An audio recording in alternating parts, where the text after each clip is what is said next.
Guys, हम औरतों को अगर कहीं जाना हो तो सबसे बड़ा टास्क होता है कि घर को मैनेज करके है ना कहीं हमको निकलना पड़ता है। जैसे हमें ना दिल्ली जाना है, अभी दिल्ली जाने के पहले है ना हमारी मेड घर पे नहीं आ रही है, तो हमें अपना घर पूरा साफ करके ही निकलना है। और हमारी ट्रेन 12 घंटा लेट थी, इसके कारण हमारी ट्रेन कैंसिल हो गई। तो मैंने भी है ना लगे हाथ झाड़ू लगा दिया पूरा घर में, और जहाँ जहाँ गंदा था, जैसे किचन एरिया गंदा था और बहुत सारी जगह ऐसे भी थी, वहाँ पे पोछा लगा दिया। और मेरे वहाँ से मेरे हस्बैंड जी चिल्ला रहे, स्वीटी जल्दी आओ कपड़ा रखना है, जबकि मैंने पूरा पैकिंग कर दिया है। 2-4 बच्चे का जो कपड़ा था सूख नहीं रहा था धूप निकलने के कारण, तो मैंने रूम में पूरा फैलाया हुआ था कि ड्राई हो जाए।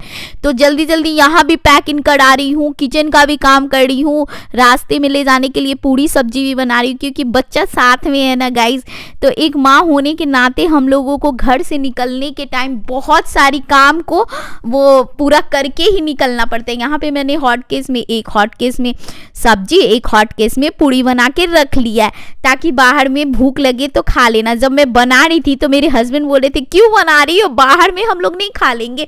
और क्या हुआ गाइस कि रास्ते में जब भी है ना यही खाएं पूरी सब्जी, इन्हीं को भूख लग गया, क्योंकि 12-12:30 हो रहा था घर से निकलते टाइम, और इन्होंने और बेबी ने कुछ भी नहीं खाया था। तो हमारा गाड़ी आ चुका है, हम लोगों का सामान उसमें पैकिंग हो रहा है। और हम औरतों का क्या है ना, जेंट्स का क्या है, एक लगेज लिया निकल गया। हम लोग जब तक 2-3-4 लगेज नहीं होता, एक में मेरा सामान, एक में इनका सामान, एक में जैकेट। और ठंडी के दिन में जाने पे क्या होता है गाइस, घर का चप्पल अलग, स्लीपर अलग, गर्म वाला बाहर पहनने वाला अलग, जैकेट अलग, मेरा इनका सबका अलग अलग करते करते 3-4 लगेज हो गया। तो बहुत तेज़ का भूख लग गया था, और जो मैंने खाना बना के घर से लाया था इन्होंने रास्ते में गाड़ी में खा लिया। और अंश का क्या है, अंश बाहर निकलता है, उससे बाहर निकलते ही भूख लग जाता है।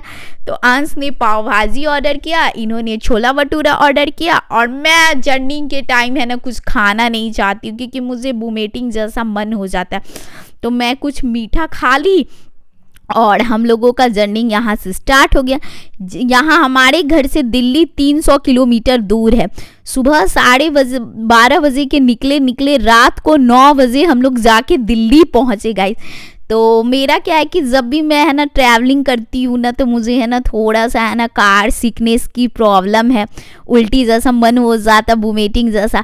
तो मैं अपना पीछे चुप करके बैठी हुई थी। ज़्यादा टाइम मैं सोचती हूँ कि सोए बिता दूँ, और अंश कैंडी के साथ अपना इंजॉय कर रहा था, और ये भी आगे बैठ के मस्त इंजॉय कर रहे थे। और मैं सोच रही थी कि मेरा रास्ता कब ख़त्म होगा, कब मैं अपनी बहन और भाई से मिलूँगी, क्योंकि मेरी है ना बहन भाई सब दिल्ली में रहते हैं, केवल मैं ही वहाँ पे रहती हूँ।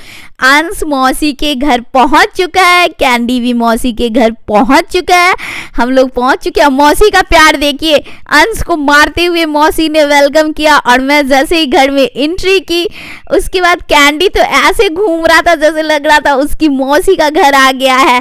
कैंडी बहुत खुश था गाइज, इधर उधर भाग रहा था। मैं अपनी बहन की सासू माँ से मिली, ससुर जी से मिली। अब मिलते हैं फिर नेक्स्ट वीडियो।